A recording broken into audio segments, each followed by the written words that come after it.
So Wizard Liz is going to be doing a talk tomorrow at the Oxford Union about whether the commodification of women's bodies has gone too far. And you guys know I love her, but she is on the opposing side. Please, I can't keep defending this. As a woman, your looks are an investment for the opportunities that come your way, the people that you attract in this lifetime, the things that you want to do, and so much more. I'm on YouTube with 8 million subscribers. I was signed and I started making money from YouTube 4 years ago. After my first video immediately went viral. I have around 20 million followers on my other social media platforms that I also make money from. If this was a man with that many followers, no one would question where his money came from. But because I'm a successful woman that built myself up from zero, people have to credit my success to a man.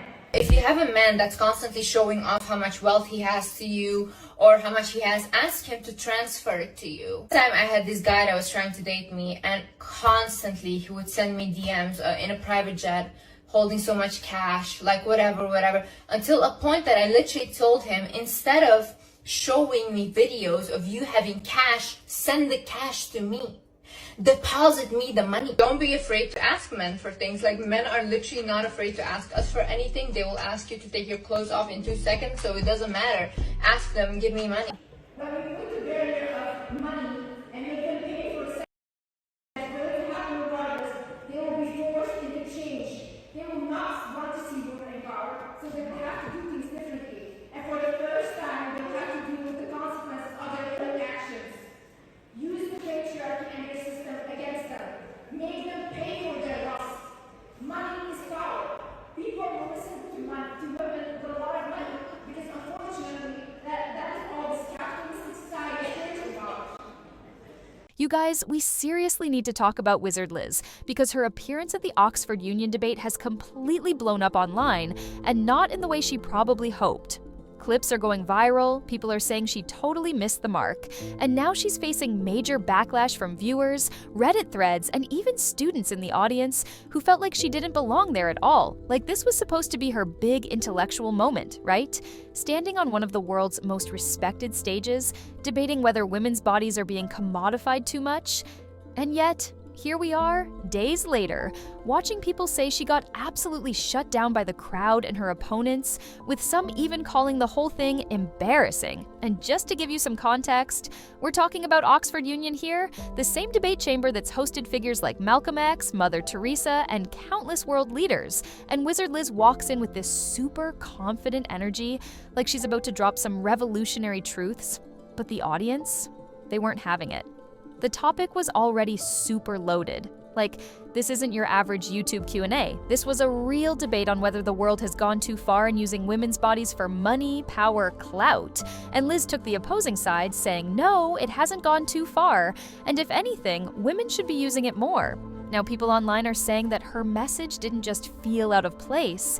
It came across as tone-deaf, shallow, and even hypocritical when you look at what she's been preaching on social media for years.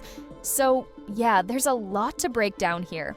From what she said on stage, to how people reacted in the room, to the massive fallout she's now facing all over the internet, because this isn't just about a bad debate.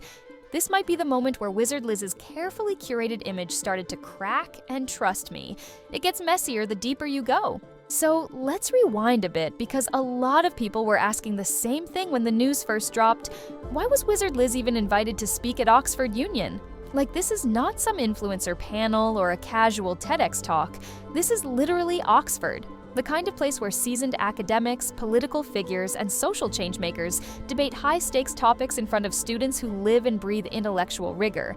And then suddenly, there's Wizard Liz, a self-love influencer and YouTuber known for giving advice like date men who fund your lifestyle, and if he wants you, he'll send the cash, being introduced as a featured speaker, and just to add fuel to the fire, there were whispers that she was actually brought in last minute to replace Mia Khalifa, who originally made headlines for being invited herself, but ended up dropping out, so you've already got this buzz of controversy surrounding the event before it even begins. And to be fair, Wizard Liz does have massive reach. Over 8 million subscribers on YouTube, and nearly 20 million followers across other platforms.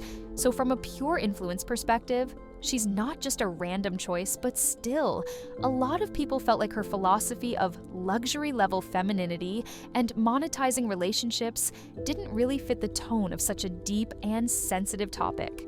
The debate was titled, "This House Believes the Commodification of Women's Bodies Has Gone Too Far," and Liz came in on the opposing side, basically arguing that this whole idea of commodification hasn't gone far enough and that women should be using their beauty, their femininity, even their social media presence more aggressively to build wealth and power. And listen, that kind of message might fly on TikTok. It might even get applause in a lifestyle podcast. But when she said that in front of Oxford's debate crowd, the silence was loud. It's like the room collectively realized that she wasn't just being provocative. She genuinely believed what she was saying, and that's when the doubt started creeping in. Not just about her message, but about whether she was ready to hold her ground in that kind of high-pressure, intellectual environment. And unfortunately, that doubt only grew louder as the debate went on. So the moment finally came. Wizard Liz took the stage, and you could tell she was ready. She walks up, calm, confident, glasses on, and launches into her argument like she's about to shift the entire conversation, but almost immediately, things start going sideways. She opens by talking about how she's built an empire, that she's a self-made woman with millions of followers and viral success, and then she hits the audience with a line that catches everyone off guard. If this was a man with that many followers, no one would question where his money came from, but because I'm a woman, people think I must have gotten help from a man. And look, she's not wrong to call out the double standard. Women in media and business absolutely get questioned in ways that men never do. But instead of staying on that point, she pivots into a take that's honestly kind of jarring. She says that women should be leveraging their femininity more, that they're not using their allure, their charm, their value as women to its full potential. And this is where things get messy because she's no longer just talking about breaking stereotypes. Now she's essentially saying, use the system to your advantage, even if that system literally objectifies women. She even goes so far as to say, men will ask you to take your clothes off in 2 seconds, so ask them to give you money. Use their desire against them. Make them pay for it. And like, whoa, you could hear the discomfort in the room. The audience wasn't clapping. They were watching someone try to make empowerment sound like a transaction. Like, respect is something you can bill for. And here's the thing. Wizard Liz's whole brand is about women owning their worth. But when you start suggesting that the path to power is just making men pay more, you're not flipping the patriarchy. You're just putting a different price tag on it. And that's when people really started questioning whether she understood the gravity of the topic, because this wasn't just a hot take anymore. It was a worldview that clashed hard with the space she was in and the tension. It only got worse from here. So after that clip of her Oxford argument started circulating online, the internet wasted no time tearing it apart. And honestly, one of the loudest criticisms was about hypocrisy, because while Wizard Liz was on stage talking about financial empowerment and flipping the patriarchy, people were like, wait a minute, isn't this the same person who literally tells women to date rich men and ask for money up front? And yeah, it's all over her older videos. Like there's this one where she casually says, I had this guy trying to flex his private jet and stacks of cash in my DMs, so I told him, stop showing me the money and just send it. And another where she encourages her followers to treat a man's wealth like an investment opportunity that's not exactly subtle, so naturally people started putting 2 and 2 together. How can you stand in Oxford arguing that women haven't commodified themselves enough, while also teaching your followers how to monetize their presence in relationships? The vibes weren't matching. And what made it worse is that Liz tried to shut down criticism by saying people were just jealous or spreading lies. But the clips were literally her own words. Nobody was twisting anything. They were just playing the tape back. Even fans started questioning her logic, because it's one thing to talk about confidence and self-worth, and a whole different thing to suggest that the path to success is through extracting money from men. Like, what are we really encouraging here? Confidence or calculated dependency? Plus, the whole, if I were a man, no one would ask questions about my success angle fell flat too. Not because people don't believe in double standards, they absolutely exist, but because Liz herself opened that door by sharing stories of dating millionaires at 19 and calling it strategic. You can't drop those breadcrumbs online and then act shocked when people follow the trail, and this is where the backlash started to really pick up momentum. YouTube commentators, TikTok creators, Reddit threads, they all started dissecting her message not just because it was controversial, but because it felt calculated, like she was trying to rebrand transactional relationships as female empowerment. And it just wasn't landing, and once the online reaction kicked in, there was no stopping it. But if you think it stopped there, just wait till you hear what happened next. So once Wizard Liz's Oxford clips hit the internet, it wasn't just casual viewers who reacted, the commentary world exploded. Reddit threads started popping off, especially in communities like r/the Wizard Liz Snark, where users didn't hold back at all. We're talking post after post calling her out for what they saw as performative feminism, surface-level messaging, and straight-up intellectual cosplay. One user literally wrote, "She's not an intellectual. She's an influencer who memorized buzzwords and put on glasses." Another said, "Oxford Union is a debate chamber, not a runway for aesthetic empowerment." Brutal. And it didn't stop there. YouTube commentary channels were quick to jump in too. Some of the biggest creators in the commentary space posted full breakdowns of her debate performance, labeling her unprepared, tone-deaf, and out of her depth. One channel titled their video, "Wizard Liz Humiliated at Oxford Union Debate," and it quickly racked up views. They analyzed her speech frame by frame, pointing out the disconnect between her online persona and the kind of intellectual accountability expected on that stage. And what really made this go viral? It was the tone of her delivery, because Liz didn't just come in with confidence, she came in convinced she was saying something groundbreaking. But to a lot of people, it sounded like a YouTube script trying to pass as a thesis paper. And here's the thing, this wasn't just regular trolling. These were thoughtful critiques from people who expected more, especially because she was sharing a platform with speakers like Cameron Russell, a former model turned activist who's been openly speaking about exploitation in fashion since she was 16 compared to that. Liz's arguments felt flimsy, like she was trying to rewrite gender dynamics with Instagram captions and viral quotes. Even fans who usually back her started saying this wasn't her moment. They were like, love her TikToks, love her glam, but maybe don't go toe-to-toe with Oxford debaters if you're not bringing new depth. And that's kind of where everything shifted, because when both critics and longtime followers start turning on you, that's not just backlash, that's a brand shakeup. But the real kicker, after all the heat she took online, people were still waiting for the one thing that could have maybe saved her reputation, a solid clapback or even a clarification. But instead, silence, and that silence only made things worse. So, if there was any doubt left about how Wizard Liz's debate went down, the final vote at Oxford Union made it crystal clear. After both sides gave their arguments, the students voted, and let's just say, the results weren't even close to the motion. This House believes the commodification of women's bodies has gone too far was passed by 133 to 97. And remember, Liz was on the opposing side, so not only did her team lose, they lost by a lot, like the kind of margin that makes it obvious the room just wasn't buying what she was selling. And here's what's wild. People weren't just voting based on whether they agreed with the topic, they were voting based on the strength of the arguments. And that's where things really stung, because Liz didn't just lose on ideology, she lost on persuasion. Even Cherwell, Oxford's student-run paper, covered the outcome. They said the crowd respected her confidence, but pointed out that her message lacked the nuance and critical depth expected from union speakers. And when you're sharing the stage with activists, scholars, and industry insiders who've lived the topics they're discussing, surface-level hot takes just don't hold up. And let's not forget, she wasn't alone on her side. Her team also included Dana Thomas, a fashion journalist who argued that beauty can be empowering, that your looks are an investment. But while Dana's points had structure and history behind them, Liz leaned hard into her signature messaging.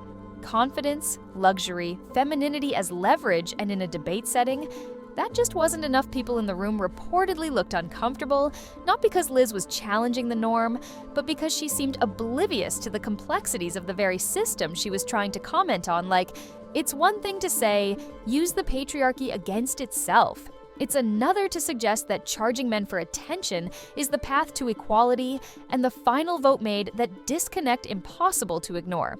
Oxford Union is known for being tough, but fair, and when the crowd swings that hard in one direction, it's not personal. It's a signal that the argument just didn't land for Liz. This wasn't just a bad night, It was a loud wake-up call, and the internet wasn't going to let it fade quietly. So, after the dust settled from the Oxford vote, the bigger question wasn't just did she lose the debate? It was what did this do to her brand? Because Wizard Liz didn't walk into that room as some unknown speaker trying to prove herself. She walked in as a global influencer with a reputation built on being polished, powerful, and in control. But what people saw on that stage, that confidence didn't translate the way it usually does online. Her brand is built around this idea of self-worth, high standards, and walking away from anything that doesn't serve you. But at Oxford, she couldn't just walk away when things got tough, and suddenly, the image of the girl boss who always wins started to crack. Even fans who followed her for years were like, okay, maybe she's not as ready for these serious conversations as we thought. And that's a dangerous place to be as a public figure. When your core audience starts to second-guess whether your message holds up under pressure, some people also started noticing just how curated her online persona really is on YouTube and Instagram. She always has control over the narrative. The lighting is perfect, the captions are empowering, and the message is airtight. But the Oxford Union debate was live, unfiltered, and filled with other voices challenging her in real time. And that setting exposed the limits of her usual one-way delivery style. On top of that, the debate reminded people of past controversies she's tried to brush off, like encouraging women to use their femininity as a tool for financial gain, or calling transactional relationships a form of modern empowerment. Now those clips are being reanalyzed in a new light. And the comments? They're not flattering. Some are saying her message doesn't empower. It encourages dependency disguised as power. Others feel like she's glamorizing a lifestyle that isn't realistic or healthy for the young women who look up to her, and the silence from her side. Not helping, no clarifying statement, no follow-up content addressing what went down, just a wall of curated posts pretending like nothing happened for someone who preaches transparency and emotional strength. This silence feels more like avoidance than grace, and if that continues, it could leave a dent in her brand that no amount of glossy content can fix. So here's the thing. In the world of influencers, silence can be louder than any clapback, and after the Oxford Union backlash hit full force, people were waiting for Wizard Liz to say something, a statement, a story, even a subtle post. Anything that acknowledged what went down, but days went by. And she said nothing, and that's not like her. Liz is usually quick to respond when people criticize her online. She's clapped back at Reddit threads before, she's made entire videos addressing haters and proving her receipts, but this time, complete radio silence, and that silence, it started to feel strategic. Like maybe she hoped if she just ignored it long enough, it would go away.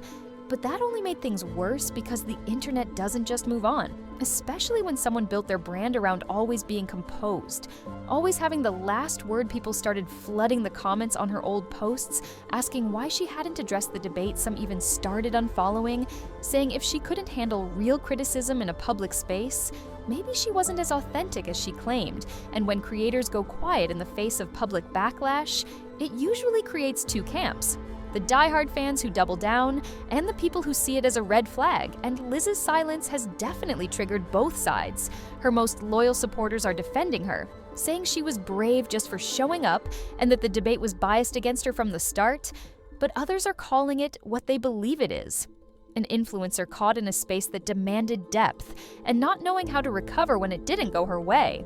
And the longer she stays quiet, the more the narrative slips out of her control, because now commentary videos and Reddit threads are owning the conversation. They're framing her message, dissecting her brand, and pulling up receipts. And without a response, people are starting to take those critiques as fact in the influencer world. Staying quiet might feel like staying classy, but sometimes it just looks like hiding, and right now, that silence is echoing louder than anything she said in the debate itself, and it's raising one big question. Was this just a stumble, or is the whole image starting to unravel? So after everything, the viral clips, the debate fallout, the online takedowns, and the silence, we're left wondering, did Wizard Liz just break her own brand? Because this wasn't just a bad debate night or an unpopular opinion. This was a full-on exposure of what happens when a highly curated persona meets an unfiltered intellectual arena on platforms like TikTok and YouTube. Liz is untouchable, her words are edited, her energy is sharp, and her messaging lands because it's designed to, But the Oxford Union didn't give her that luxury. It stripped away the filters. And what we saw was someone whose arguments, while confident, couldn't hold up under pressure or scrutiny. And look, nobody's saying you can't be both glamorous and intellectual. You can care about aesthetics and still deliver thoughtful, nuanced opinions. But what viewers saw in that chamber wasn't nuance. It was a repackaged version of the same boss babe content that works in an algorithm, not a debate hall. And now, people are seeing the Wizard Liz brand differently. What used to feel empowering is now being seen by many as shallow. What once came across as bold is now being read as calculated, and the refusal to even acknowledge what happened. That might be the most damaging part of all, because in the age of social media, the most successful creators are the ones who own their missteps. They show growth, vulnerability, humanity, but so far, Liz is pretending like this didn't even happen, which only reinforces the idea that her brand is more about appearance than authenticity. And let's be real, she could have turned this into a moment, a chance to reflect, expand her thinking, evolve her content, but instead, she stuck to the highlight reel and left the real conversation behind. So, yeah, Wizard Liz didn't just lose a debate, she lost the benefit of the doubt. And for someone who's built an empire on the idea that she's always 5 steps ahead, this misstep might be the one thing she didn't see coming, because when your entire brand is built on always being right, even one very public wrong can be enough to shake the whole foundation.